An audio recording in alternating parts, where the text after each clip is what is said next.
Hello, and welcome to my walkthrough of the History Channel's Civil War, A Nation Divided.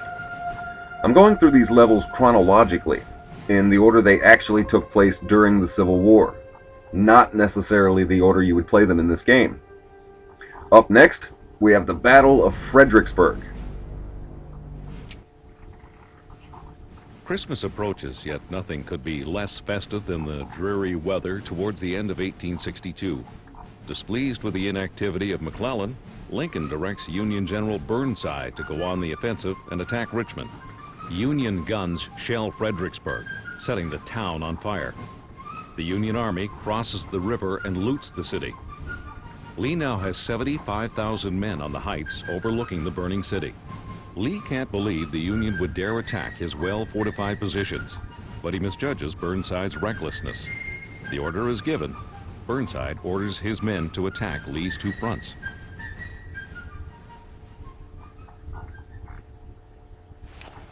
We hold that bridge, soldiers, or we won't be going home for Christmas.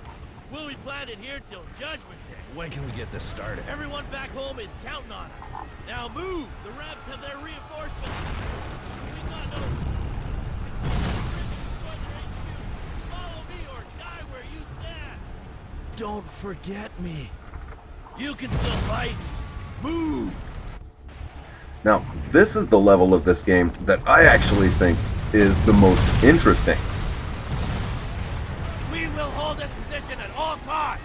Rebs cross this bridge, they'll have to step over our dead body. Stand with me, boys. Notice that we're playing as the Union Army.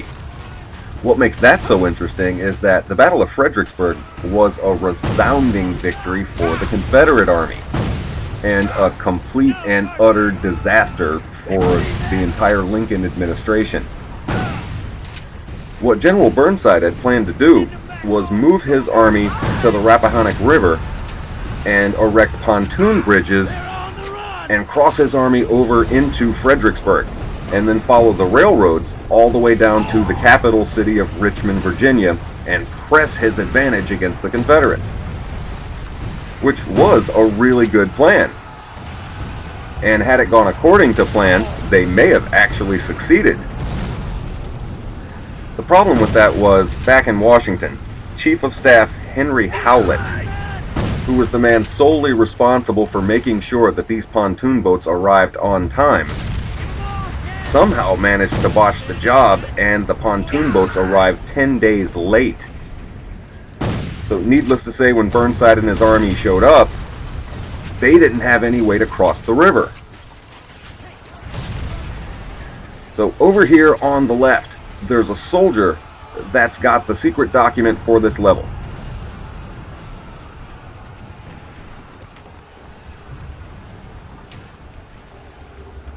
Now, in addition to the whole pontoon boat fiasco, there was a question about General Burnside's hesitation.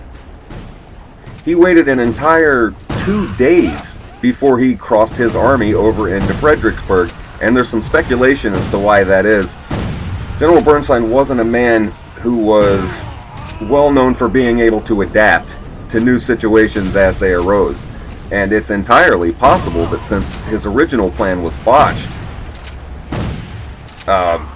maybe, just maybe, he had no idea what to do. Maybe he couldn't formulate a new plan. Now, that's just speculation, and we'll never really know. What we do know, however, is that his hesitation cost him dearly. General Lee had plenty of time to fortify his army and position them in such a way that they were prepared for Union soldiers no matter where they decided to cross the river.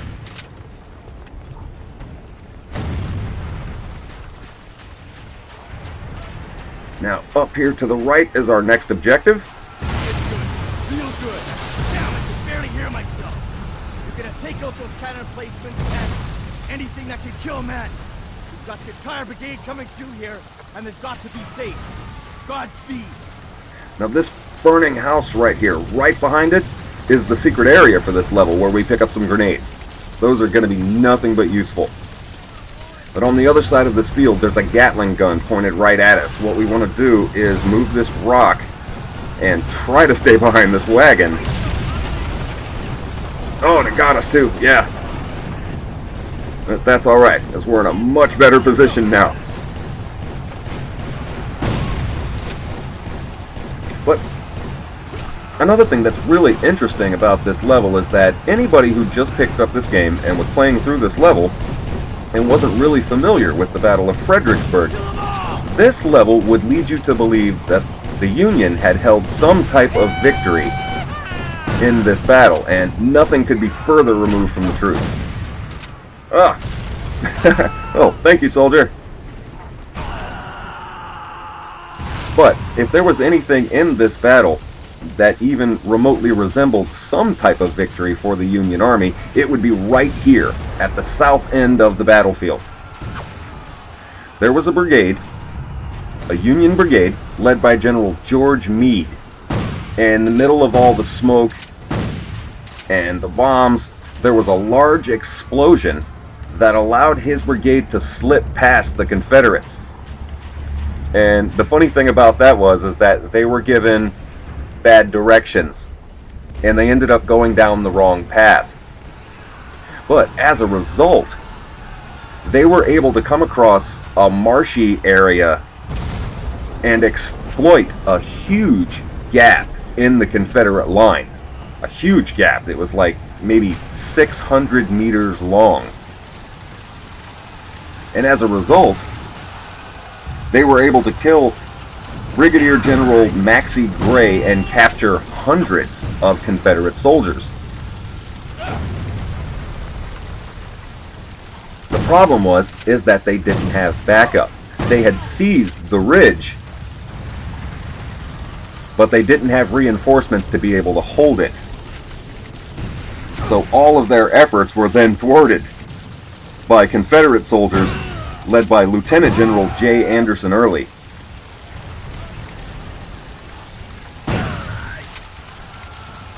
But that's what I really like about this level, is that it focuses on this small part and not necessarily what the Battle of Fredericksburg is really known for, which is what happened at the north end of the battlefield.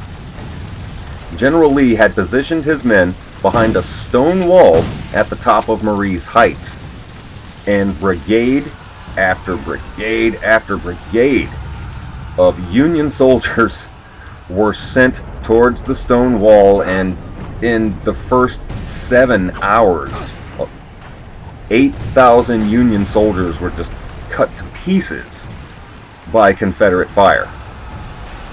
As a matter of fact, not a single soldier was able to get within 75 yards of the stone wall.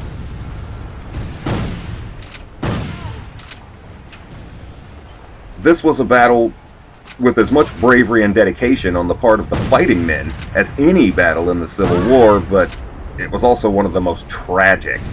Thousands of Union soldiers marching towards almost certain death or maiming against heavily positioned Confederates. Keep going, man! Kill them all! But that's why I think this level is so great. Because it doesn't focus on the wholesale slaughter, which is what the Battle of Fredericksburg is actually known for. It focuses on the fighting men. The brave fighting men who fought and either died or were just horribly wounded.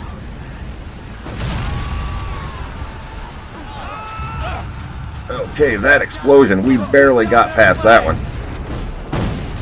Now our objective is right down this path. We want to capture the Confederate flag.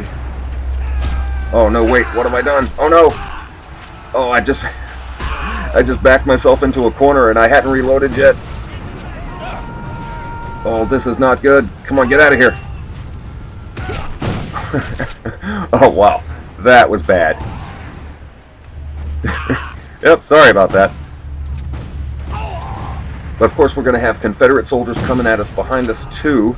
And on the left of our objective up there, there's actually another Gatling gun that we've got to watch out for.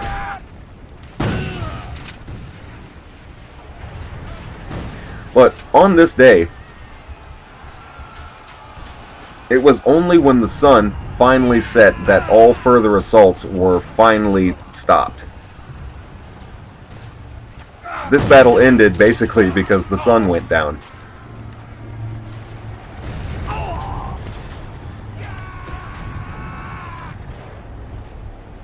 Alright, there's the flag right there that we're going for.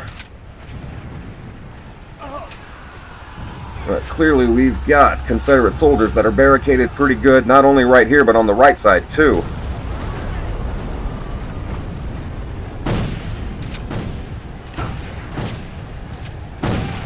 Hold on. Yeah, there we go. I believe that was a headshot.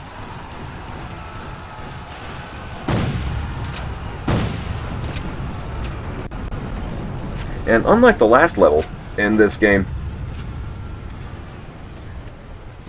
here we have our Colt rifle, and we picked up a Springfield rifle.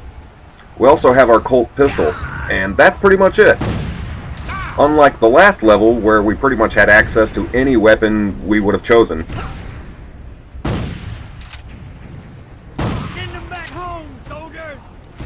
The Colt rifle holds 5 shots and reloads really quickly. It's, in my opinion, definitely one of the better weapons in this game.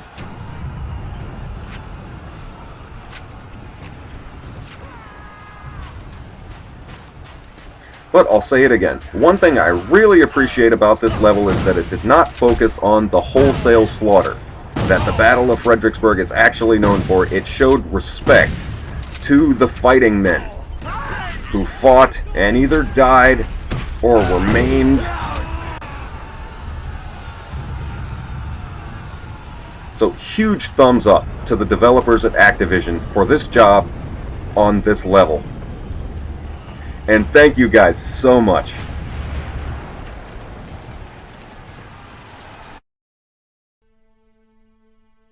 In the south, the enemy line is broken, but J. Early's division saves the day for the Confederacy, and the Union Army is repulsed.